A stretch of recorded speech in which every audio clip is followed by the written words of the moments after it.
طلباء و طالبات سے خطاب کے لیے پہنچ رہی ہے، لیکن کچھ ڈیلے ہوا اور ڈیلے کی وجہ دھند بتائی گئی، فیزیبلٹی بتائی گئی کہ دھند کی وجہ سے جو شخصیت جس نے پہنچنا ہے وہ بھی نہیں پہنچ پائی۔ 12 بجے یہ اچانک تھا، ایک سرپرائز تھا تمام تر اسٹوڈنٹس کے لیے، تمام تر میل اور فیمیل اسٹوڈنٹس کے لیے، کہ ڈی جی آئی ایس آئی خود ان سے خطاب کے لیے پہنچ رہے ہیں۔ لیفٹیننٹ جنرل ندیم انجم خطاب کے لیے آ رہے ہیں۔ اب ڈی جی آئی ایس آئی کا اس طرح سے پبلک کے اندر آنا یا اسٹوڈنٹس کے ساتھ مخاطب ہونا، یعنی اسٹوڈنٹس کے لیے یقیناً ایک بہت بڑا لمحہ تھا، اور ظاہر انٹیلیجنس ایجنسی سے متعلق جو ہے ہمیشہ ایک دھاک، ایک دہشت، ایک خوف موجود رہتا ہے۔ طلباء و طالبات ڈی جی آئی ایس آئی کو اپنے درمیان پا کر انتہائی غیر معمولی صورتحال کا سامنا کر رہے تھے، اور D G I S I نے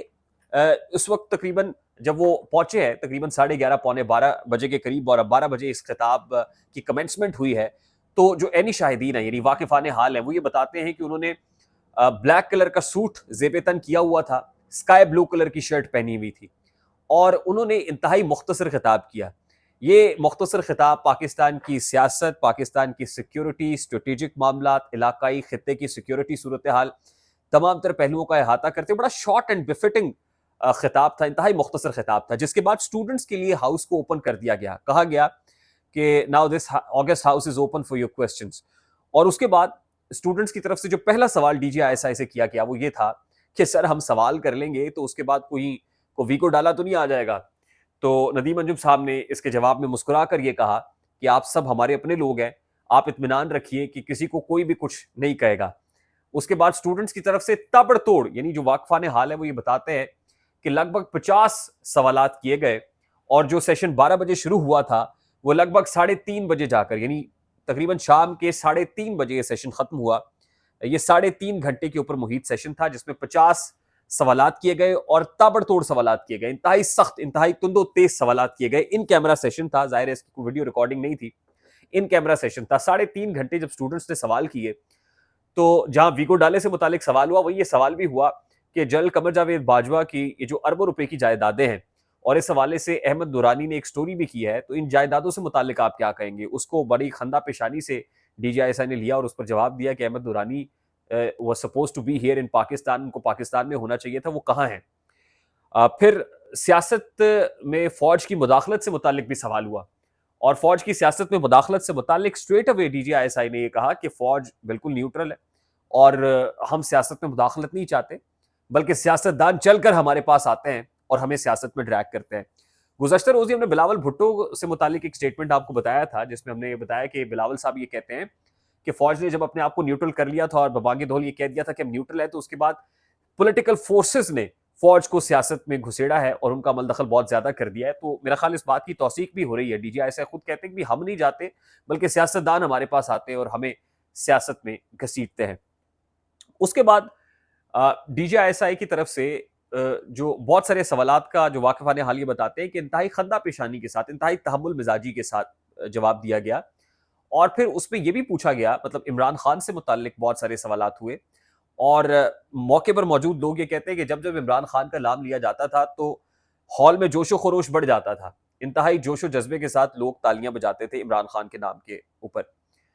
اس پہ جو اس وقت انتخابی ماحول ہے اس متعلق بھی D G I S I نے یہ واضح کر دیا کہ 8 فروری کو انتخابات ہونے جا رہے ہیں، ملک میں الیکشنز 8 فروری کو ہوں گے۔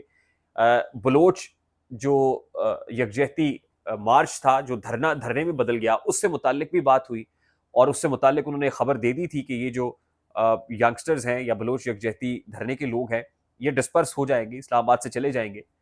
پھر کچھ سیکیورٹی سچویشن سے متعلق جو دستگاہیں بند کی گئی، غیر معمولی سیکیورٹی سچویشن تھی، تو اس حوالے سے اسٹوڈنٹس کو کانفیڈنس دیا گیا کہ آپ کی جو انٹیلیجنس ایجنسیز ہیں یا پاک افواج ہیں وہ 24 گھنٹے چاقو چوبند ہیں اور آپ کی سیکیورٹی کو ممکن بنانے کے لیے اپنا کام کر رہی ہیں۔ انٹیلیجنس بیس جو آپریشنز کیے گئے ندیم انجم صاحب کی سربراہی کے اندر، اس متعلق بھی اسٹوڈنٹس کو بریف کیا گیا۔ یعنی آپ یوں سمجھ لیجئے کہ بڑا ہی ڈائیورسفائڈ تھا، اس میں ریلیجس آسپیکٹس کے اوپر بھی بات ہوئی، اس میں پولیٹیکل آسپیکٹس پر بھی بات ہوئی، اکا دکا اکنامک آسپیکٹس پہ بھی بات ہوئی، اور پھر سیکیورٹی، علاقائی خطے کی سیکیورٹی صورتحال کے اوپر بھی بات ہوئی، جو ریسنٹ پاک ایران ٹینشنز ہیں اس کے حوالے سے بھی بات ہوئی۔ اس متعلق بھی بتایا گیا، بلوچستان کے اندر ٹیررزم سے متعلق بتایا گیا، کے پی کی سیکیورٹی سچویشن سے متعلق بتایا گیا، پولیٹیکل سچویشن سے متعلق بتایا گیا۔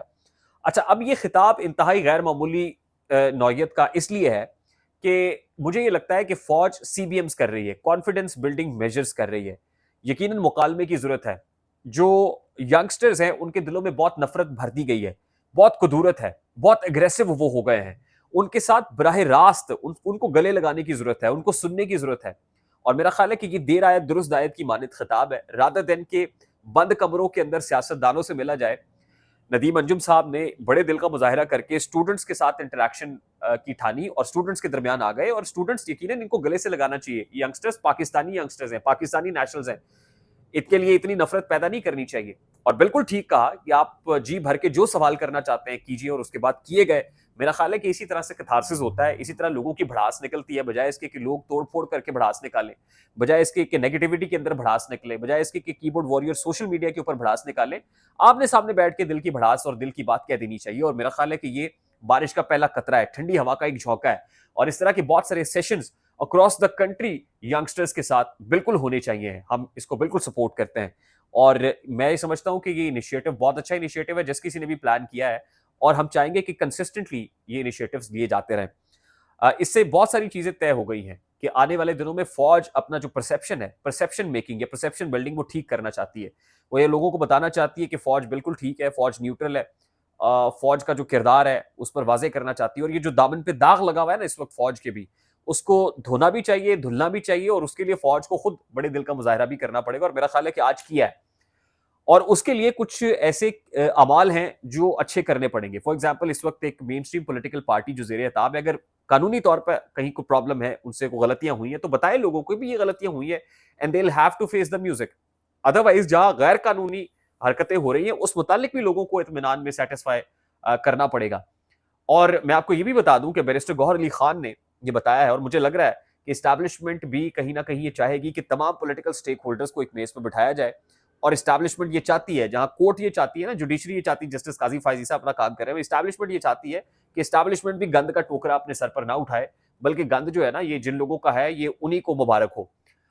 آنے والے دنوں میں عمران خان سے متعلق ایک اچھی خبر آنے والی ہے، اور یہ کوئی اور نہیں کہہ رہا بلکہ بیرسٹر گوہر علی خان یہ کہہ رہے ہیں کہ انتخابات کے بعد فروری میں عمران خان کی رہائی کا پروانہ جاری ہونے کے قوی امکانات ہیں. اگر ایسا ہوگا تو انتہائی غیر معمولی ڈیولپمنٹ ہوگی، غیر معمولی پیش رفت ہوگی. کیسز سے متعلق تو ہم نے آپ کو بتایا تھا کہ سائفر کیس بھی تقریباً ٹرائل مکمل ہو چکا ہے. 20 گواہان کے بیانات قلم بند کر لیے گئے ہیں، انکلوڈنگ اسد مجید جن کا بیان آج قلم بند کیا گیا ہے.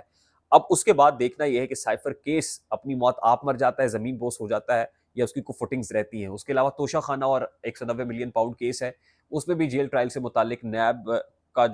کی جو ورکنگ ہے وہ انتہائی بھونڈی ہے، اور وہ کورٹ کو ابھی تک مطمئن نہیں کر پا رہے ہیں. تو آنے والے دن پاکستان تحریک انصاف کے لیے بھی لگتا یہ ہے، انتخابات سے پہلے تو نہیں لیکن انتخابات کے بعد کہیں نہ کہیں کوئی اچھے کی، کچھ بھلے کی،